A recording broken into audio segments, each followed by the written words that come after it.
Magandang umaga po sa inyong lahat. Welcome po sa Minor Basilica of Our Lady of the Rosary of Manaoag. May isang mama po na parating dumadaan sa simbahan at ang kanyang pinagdarasal every time dumadaan siya sa simbahan ay pareho lamang po.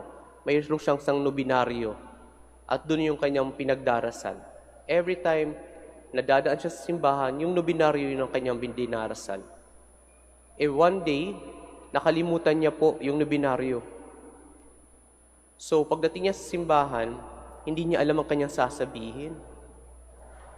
So, nag-isip siya, ano kayang ipapalit ko dun sa nobinaryo sapagkat hindi niya alam kung anong kanyang sasabihin. So, nagsimula po siya kumanta ng ganito. A, B, C, D, E, F, G, hanggang natapos, hanggang Z. Tapos sabi niya, Lord, pakiayos na lang po yung ABC at yun po ang ibig sabihin ko doon. Mga kapatid, sa Ebanghelyong meron tayo ngayon, sinasabi sa atin ng Panginoon na okay lang kulitin siya. May permiso. Binigyan tayo ng permiso ng Diyos na kulitin siya. Kulitin saan?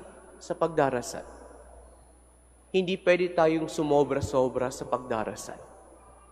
Hindi pwedeng sabihin ng isang tao na ako'y masyadong madasalin. Sapagkat ang pagdarasal ay hindi pwedeng sumobra. Sapagkat ang pagdarasal ay ibang paggawa ng isang relasyon sa Diyos. Ito ang connection.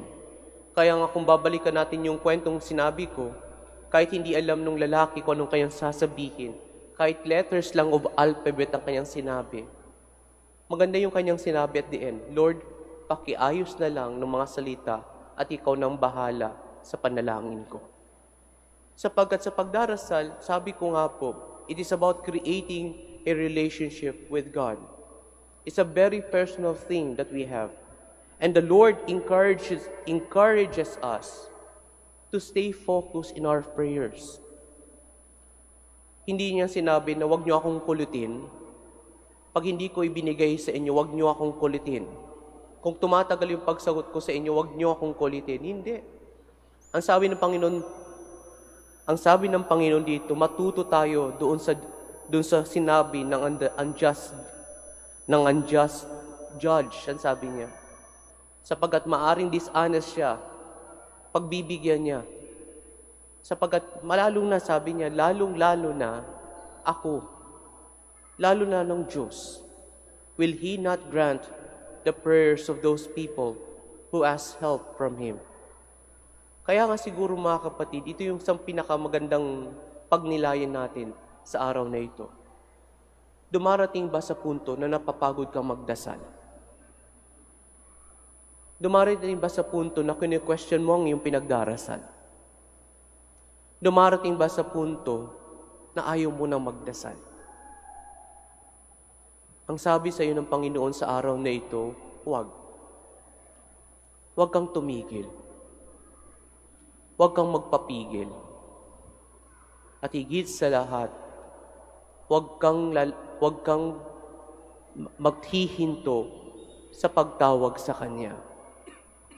Sapagkat mga kapatid, ang pagdarasal ay hindi lamang pagsabi ng mga salita. Ito'y pag-create ng isang magandang relasyon sa Diyos.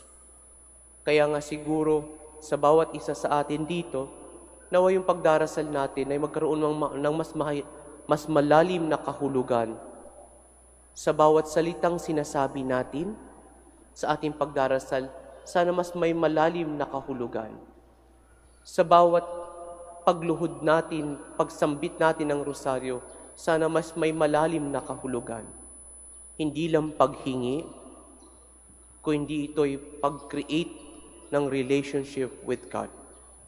Sana yun ang pinaka-primary intention. That every time we pray, we are thinking about sustaining our relationship with God more than anything else. Yes, it is true that it's important that we tell our petitions to God. Yes, it is true that we need to ask God for supplications.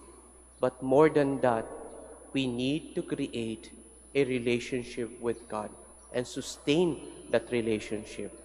Kaya nga sa pagdarasal, sana po manguna yung iniisip natin na itong aking pagtawag sa Kanya ay sapagkat ako, higit sa lahat hindi na dahil ako'y nangangailangan, ay sapagkat ako ay tumatawag sa Diyos na aking sinasamba.